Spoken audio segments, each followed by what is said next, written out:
These are, people come and give us them, and I feel like we've all amassed, what, like over 100 at least at this point? Yeah, I mean, I trade a lot. Oh, you do? With who? Do you do the plur? Yes, You what? do? No, wait, you mean It's the like peace, like love, unity? Wait, where do And then you exchange. What And you exchange a band. What?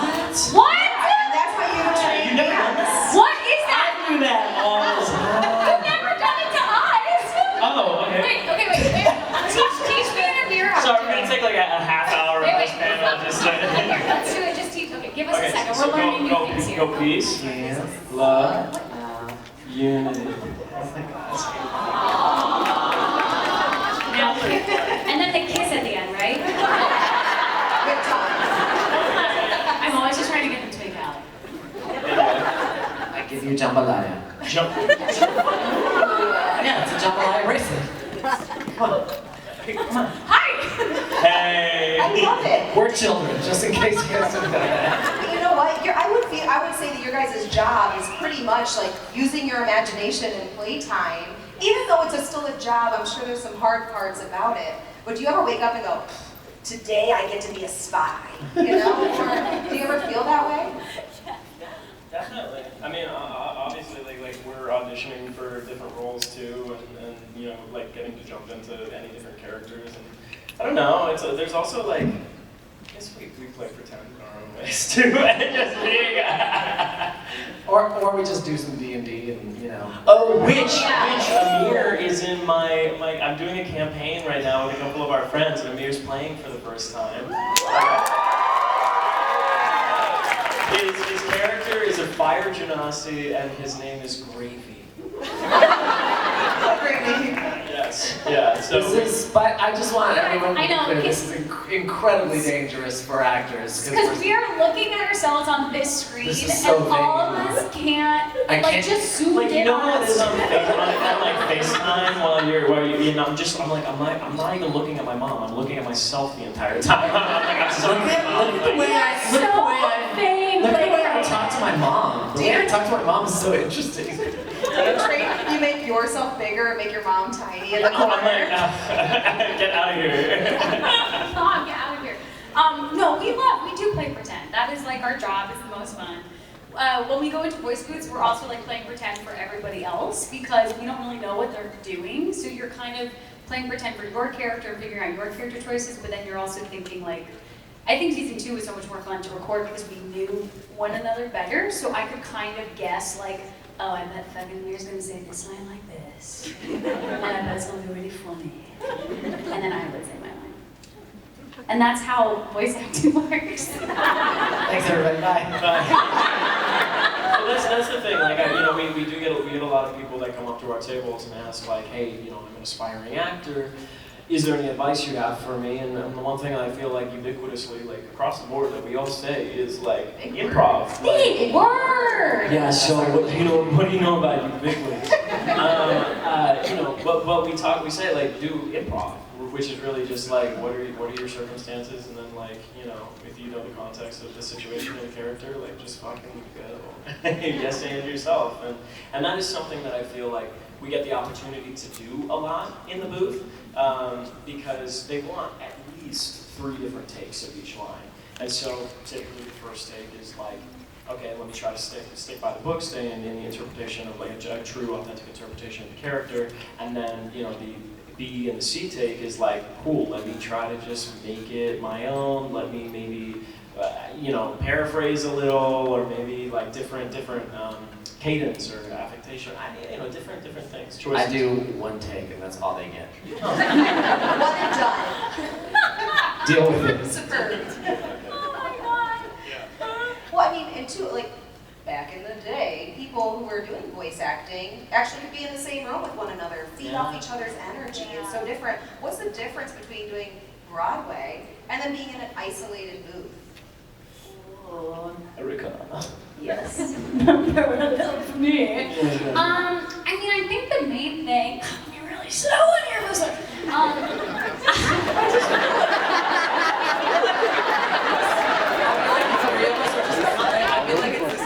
Of movement. This couch is so deep, it does not feel like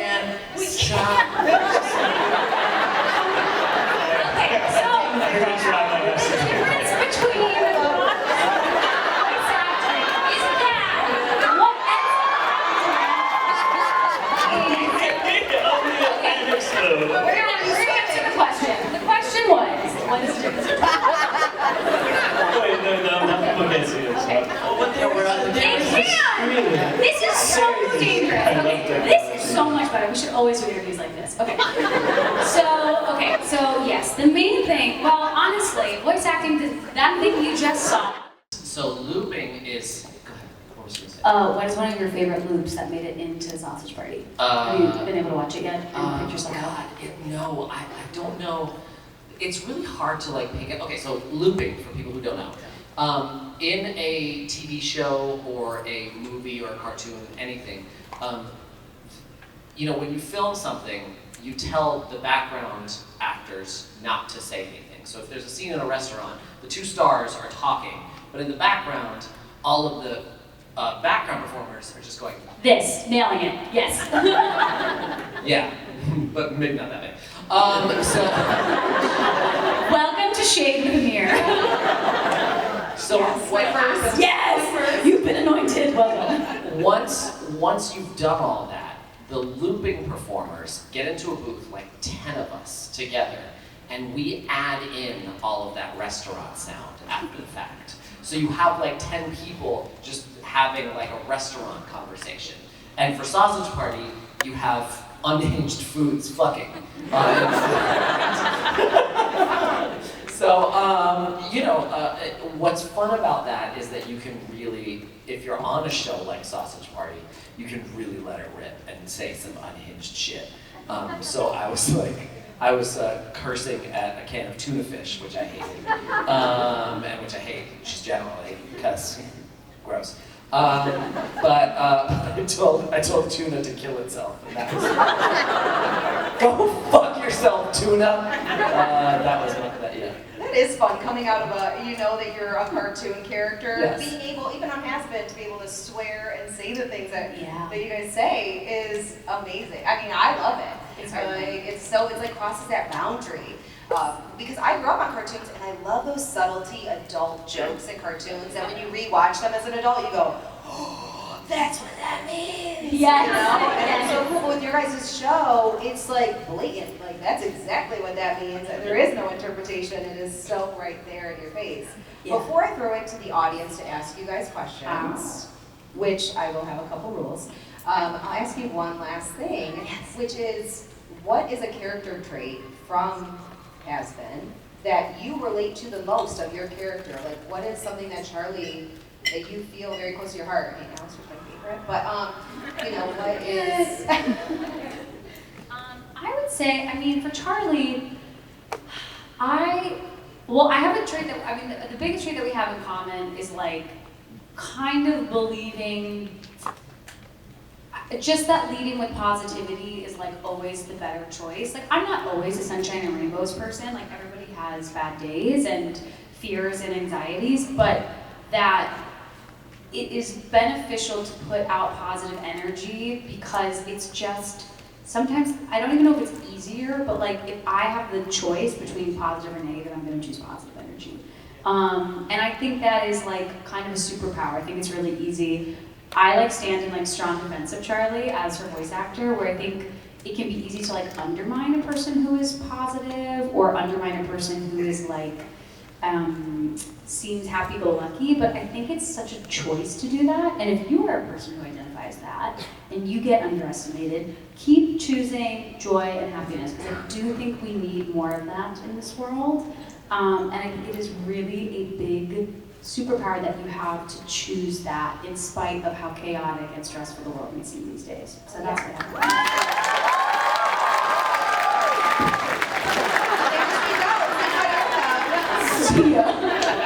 I agree, though. I always tell people a positive attitude will get you far in life. I mean, positive attitude, hard work, like those are the things that will push you forward, you know? Yeah, and I can go on about this, but we're going to leave it to questions. What about you, Amir? I relate to being a sassy bitch.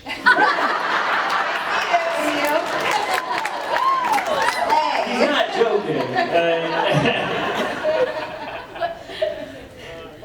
Yeah, for me, I think, you know, when Angel decides that he is friends with somebody and decides to care about somebody, he's all in, you know, and he'll do whatever he needs to do in order to protect them. And I feel very similar when I make friends. Like, there's a definite switch in my mind where I'm like, you're a real one. And you got me. You know what I mean? Like, That's us. That's us, right? And I'm literally, yeah, I was just about to say, That's us. that's how I feel about these folks. You know, I mean, I say this all the time, but I mean it. Like, it's one thing to be in as uncertain of a field as acting, you know? You're never really sure what's gonna come next. You're never really sure what's gonna come out of the projects that you work on. And there's so much to be grateful for with Hazbin. You know, we're working on something that we love. We're working on something with a creative team that is so positive and so enthusiastic about what they're doing and what we're doing. The show is popular because of you guys and like having a fandom that is so beautiful and positive and just and supportive as well, and it's reciprocal, you know. And then on top of all of that, the people that I'm working with, you know, are also some of the most wonderful people I've met in my entire life. I mean, like, it's gift after gift after gift after gift. And so, yeah. Anyways. Amazing. All right, so if you would, there is a mic. I can kind of see it over here. I believe there's a mic over here. My 2 rules are: 1, question per person, so we can get through as many as possible. And number 2, please don't ask about spoilers. We all know there's a season 2, 3, 4 coming. So we don't want any spoilers, so please don't ask. All right, we'll start with this side of the room over here. Hi. Now that like season 2 is recorded, which is your favorite season? Oh. You know, I don't know if I can answer that yet because, like, without being animated, there's a bunch of stuff that gets animated that, like, we don't necessarily see in the script when we're reading it, you know? So then I don't know, it's like, when I watch the show, like, I'm like, that's my voice. You know what I mean? Like, but like, other than that, I'm watching a new show entirely. I'm never sure what take they're gonna choose that I did, or, you know, it's all, I'm just as enraptured as you are. You know, I haven't read most of season 2. I purposely don't read scenes that don't involve me, so that when I watch them, I can be like, oh my god, you did that. Oh, that happens. And so I don't know much of what happens in 2. Can I say, you just had an interview with Perry where you talked about something with your character. Has that been shared? No, that has not been shared. Bye. Thank you. Hi. Hi. So you all are such incredible performers, and I was wondering if you were to take the character that you voice from Hazbin to a Broadway show, what show would you want to go to with them? Oh, so just take them out of the show and just go and watch it as an audience. Oh my god! Oh my god, that was so fun! Oh my god, what would you really want to go see? Does it have to be running right now? We would go see we'd go see our dad in Great Gatsby. Actually, I did just go see that, and I've been telling everybody I was so disappointed because I hadn't seen Jeremy in a couple months. And I was like, hey, I'm gonna be Did you know who you were? Yeah! No, we're friends. And I realized, like, when I got backstage, I was like, I really missed an opportunity as he was coming out to go, hey, bitch. But I did it. That's my favorite line of the entire show. I know, it's so good. I think Alistair and I would have a good time watching Beetlejuice, probably. Beetlejuice, like a menace, like Alistair. So. Yeah. I was going to say Beetlejuice initially, but Amir stole it. So I'm going to say something different. I think, honestly, like, something sexy, you know? You like, make me sleep no more. Well, I mean, that's not a problem, but fuck yeah. Me and Angel would fuck up Sleep No More. That would be so fun. I feel like we both, like, really, like, we put on some shades, we put on some, like, sexy outfits, and just, like, be total, you know? Like, but Sleep No More, yeah, if we were just like going out. But I think also like Chicago would be fun. Yeah. Slinky. So fitting. Thank you. Hello, hi. Alistair is very much trying to get everybody to trust him, despite being just completely insincere about everything he says. Like, how do you perform I'm an excellent liar, since you have to have the tells of I'm lying without the giveaways of I'm lying? He's very practiced in real life. Well, part of it is that you don't have to give away too much in the booth, because you know that part of it will be given away in the animation. There's also a lot to do with other characters and the way they talk about Alistair, so that Alistair I can say something completely convincing and honest, but just the fact that it's Alistair will have people doubting it. And that's actually pretty powerful, because what we have now is a situation where even when he's telling the truth, you don't entirely trust him. So it's a fun element of the character, but it's not something that I necessarily have to play very much. Thank you. Thank you. Hi, hello. Are you Ben 10? Yes, I am. Okay. Couldn't really tell. Love it. First, I'd like to say, love you guys so much. You're a huge inspiration to me. I'm actually going into voice acting, or that's my goal. That's my dream career. And seeing Hazbin Hotel raised up after these 4, now 5 years, and seeing you guys bring these characters to life is just phenomenal, and I love all your work. The question I have is it easy or difficult for you guys to slip into your characters or not? And if so, is you got a kinship with this character, it's easy for you to slip in, or this character is so unhinged I really need to just sit in the corner and get unhinged myself to become that character? I don't know any actors who have to work very hard to get into their characters. But I think that we all have a few little sort of keys that unlock a character, right? So before you go in the booth, you might say a few sort of iconic sort of lines or mantras, or sort of think about a specific memory. But I think one of the really fun things about voice acting is that you don't have to gear up incredibly hard for it. Yeah, it's almost like the freedom of just going in and kind of trusting. Obviously, it gets easier the more you're playing one character, but I would say the freedom to go in and be like, I know this person now. You use one of these keys, like for me, for Charlie, getting my voice there is usually like panting, like going like, because that just gets your like heart rate up, and that's also hard because Richard Horvitz has to tell me like, calm down, you're gonna pass out in the booth.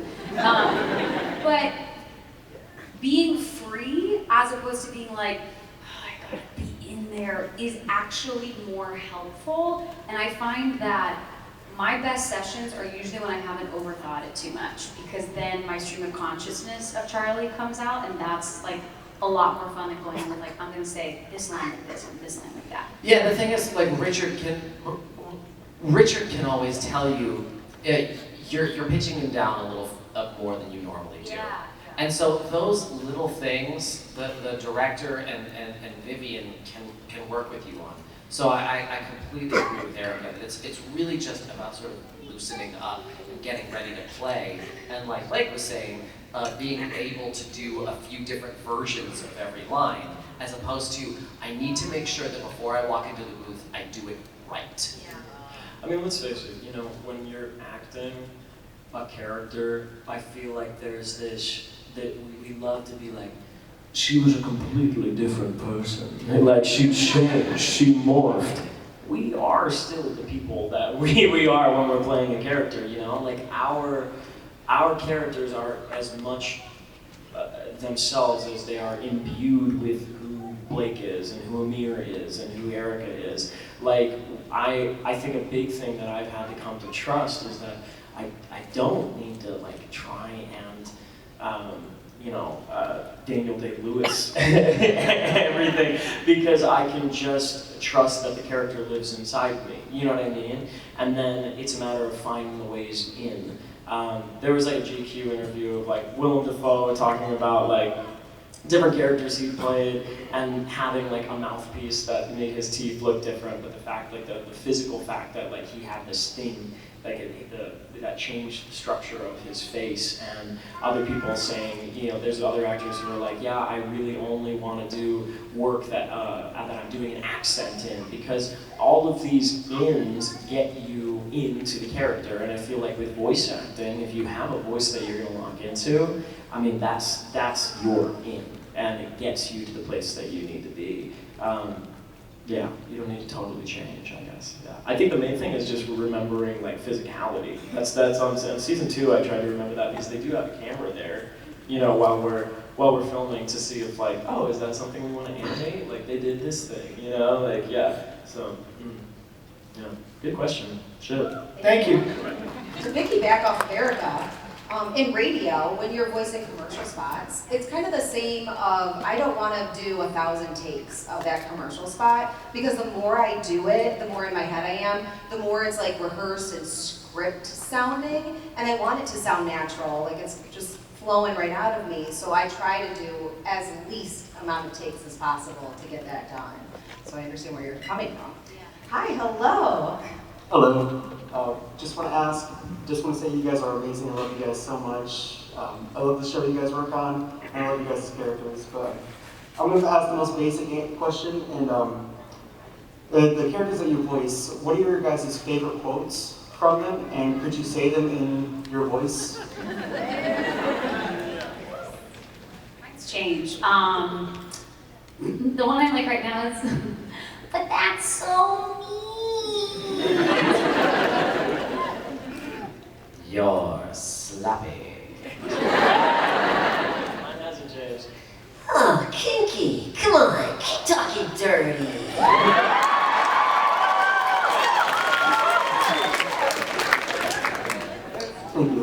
Thank you. You do change your voice. Yeah. It's Like mine is pretty, it is just kind of wild. Like I bring a lot of like my voice to Charlie just because she's like pitched in a similar register, but it is weird like hearing y'all do your voices, and like I think when Brightman had to do Pentious, that was wild. I was like, wow, that really is like so different. It's so cool. Like, duh, I know that's his job, but it's cool to see it happen in real time in front of me. Well, that's another thing, is like, since the voice sits in a totally different place than my voice, like I feel like I'm able to just access, like that, I'm able to access the character in a different way, I'm able to get outside of myself, but, not totally extricate myself from myself, if that's not too confusing. I was like, I understand. You're still bringing your personality to it, but just vocal pitch wise, it's different. Yeah. Hi, hello. Hello. My question You look is. amazing. We look at She said you look amazing. Oh my god! We needed that. My question was, when you first saw the cast list for Hazbin Hotel, who were you the most excited/nervous to work with? And We do you have any did it. stories of that? This is good. That was like a cast list. No, There's no cast There list. was a cast list. What, yeah, on the, it's on page 1. Now who are you? No, but we didn't get a cast list on an episode script until probably like episode 4. Yeah, the first time I recorded, I had no idea y'all bitches were in it. I got it, and I went, who are these people?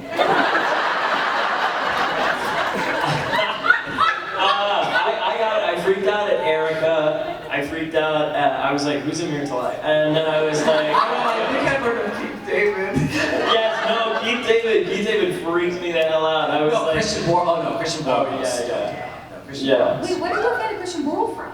From Smash. Smash? And then like soundtracks after that. But that was the first time I was like, who's this? Yeah, Keith, all the way. No, but it's really funny. We really didn't know for a while.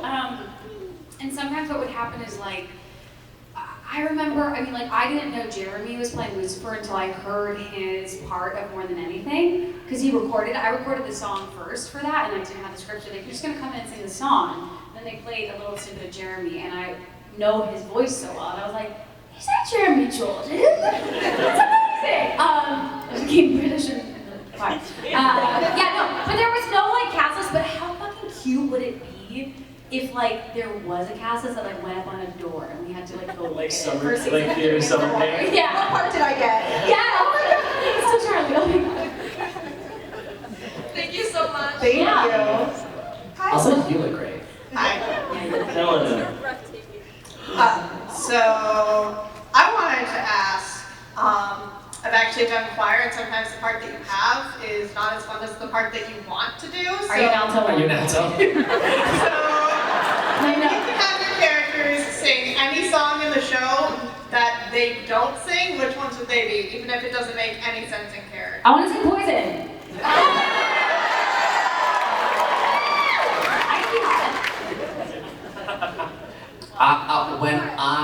When I hear them sing More Than Anything, I am so transported, and I just want to be them so desperately in that moment. I don't know if Alistair could ever sing that song, but me, I cry when I listen to that song. I can do this. It's actually fucking hilarious to picture him doing anything Charlie. Yeah, I guess that. Or I think he'd kill some like Alistair songs. Yeah. Let's begin.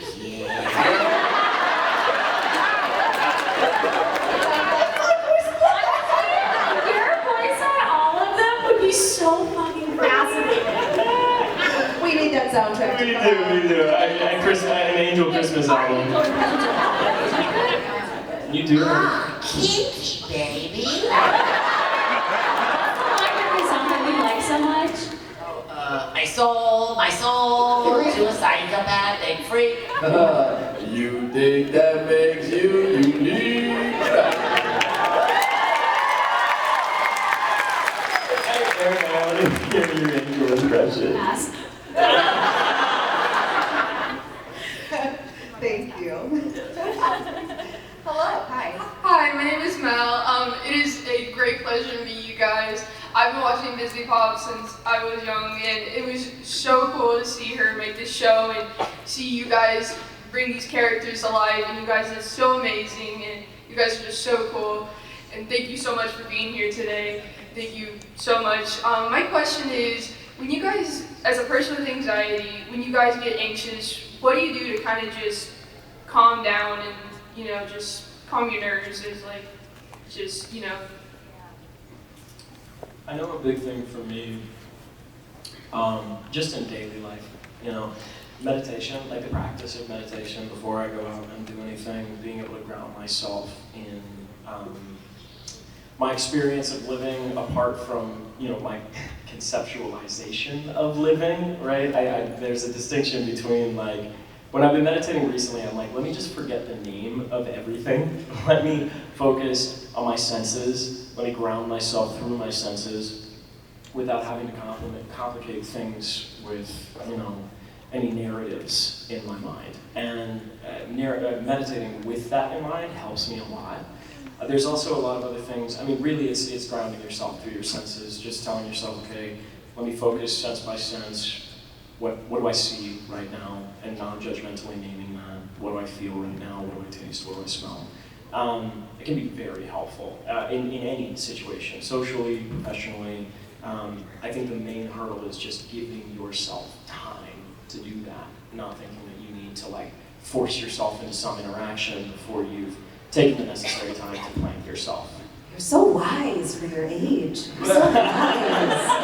Wow, reflecting back, I love that answer. So good. What about you, Amir? I don't know if this is the best, but what I do is I just clench all of my muscles and then repeat, you are going to die. You are going to die. No, you are dying, technically. We're all dying. To be honest, I have no idea how to deal with anxiety. Like I don't think I deal with it well.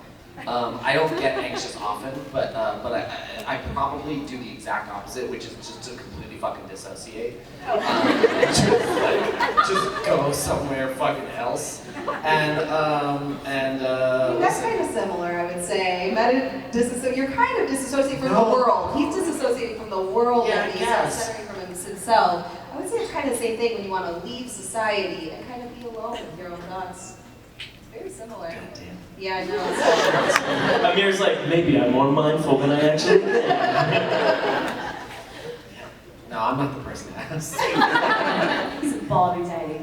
Though I don't think you're very anxious. No, I think I tend to be the type of person that shit doesn't really get to me. But when it does, like there are times where like things get to me that I'm like, why the fuck did that get to me? Do you know what I mean?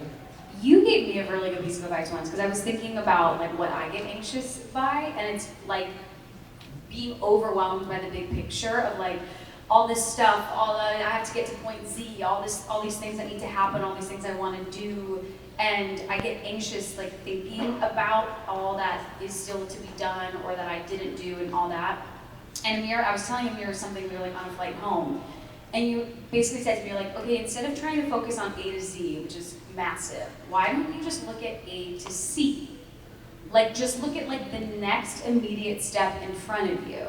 And that was really helpful, and I think of it, I like quote you all the time because I, similar to Charlie, can get very like worked up, and that piece of advice has come back a lot in recent months of like, okay, instead of focusing on the destination, focus on just like this next single step you have to take, and that calms my anxiety a lot. Yeah, I think that really helps when you imagine like what you need to sort of get done in your life. And that's certainly a source of anxiety for me and other people I know that like for example in the acting world, right? If I'm going to make it as an actor, I need to build a resume and get a great agent and have a certain number of credits over the next 10 years. It's like, well, none of that is accomplishable in the next week. Right? Yeah. So what can I do today? I can call and sign up for one acting class. Great, I've done that. And so whatever sort of world you live in, whether it's acting or something else, just sort of focus on what's right in front of you. Because ultimately, like, none of this shit matters, right? Nothing is going to happen that's going to last for very long. And so even if you happen to walk out of the house and fall flat on your face, you're gonna get up and the sun will still come up tomorrow morning. You know what I mean? The last thing I can think of also, just as a little practical thing, is slowing your breath too. That's something that I've been doing like recently, where it's like the things that you can do with your body that then your mind follows suit afterwards. But like if you're breathing normally and you're feeling anxious, then try to take just like 4 seconds on an inhale and 4 seconds on an exhale. You know, you don't have to count it, but at least just if you're focusing on your breath and you're just trying to do it slowly and slowing down your breath, that I feel my whole body just like. Yeah, so you're focusing on breathing versus focusing on what's making you anxious. Yeah, definitely. Great. Thank you so much. You guys are my heroes. We have time for one last question, but you guys will be at your tables today, right? Yeah. So you can come see them, ask questions there, right? Sure. Yeah, so don't be discouraged. Still keep that question for later. Yeah? Hi! Hi. First of all, big fan, love you guys are all amazing. My question is, if you had to give each of your character a Taylor Swift song that describes their personality, what would it be and why? How much Taylor Finally, a question for me! I love that. We get questions like, what D&D character are you? I'm like, I don't know. Which I love, but they don't. Oh my god, this is overwhelming, though, I can't decide. No pressure. Okay. Now she's anxious. I know a lot. Slow your breathing, slow your breathing. Okay. Give me a second. You guys go first. I have to like? I'm not a fan. I would rather Erika pick for all three of us. Flakes might be look what you made me do. Angel Dust might be look what you made me do.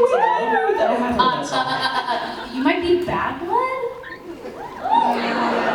This crowd's like, no. What would I be? Was that? Shake it off! Shake it off. Oh, I was like, it has to be like something fun. Shake it off. Anyway. Yeah.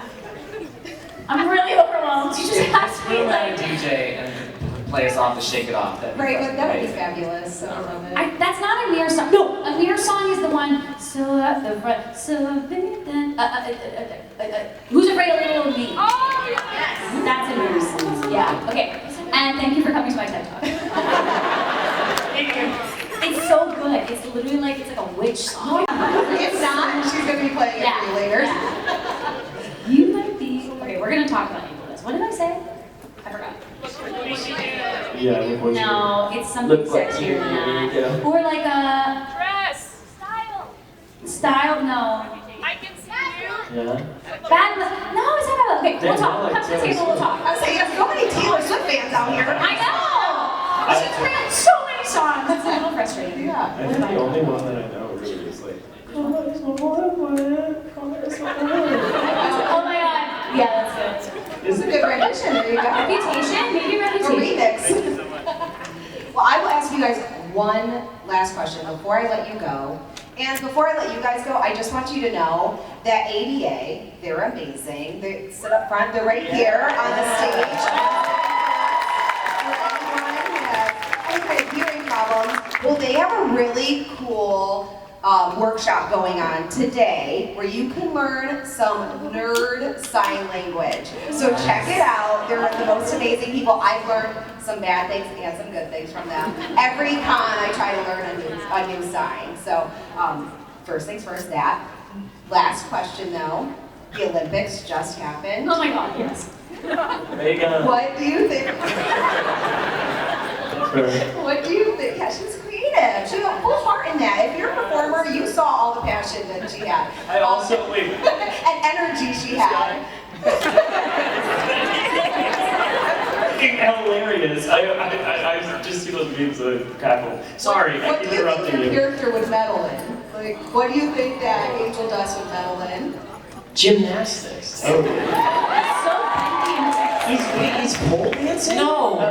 Angel Dust would medal in volleyball because he's tall as fuck and he has 4 fucking arms.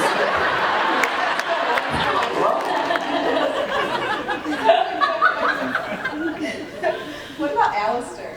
I think Chess. Chess would be good. Yeah. Chess! For sure, chess. But I also imagine, is there like some sort of like long-range riflery situation? Yeah, sharpshooting. Yeah. Sharpshooting. Yeah. That's, yeah. Taking shots at people from very far away. Fucking last thing they know, they just.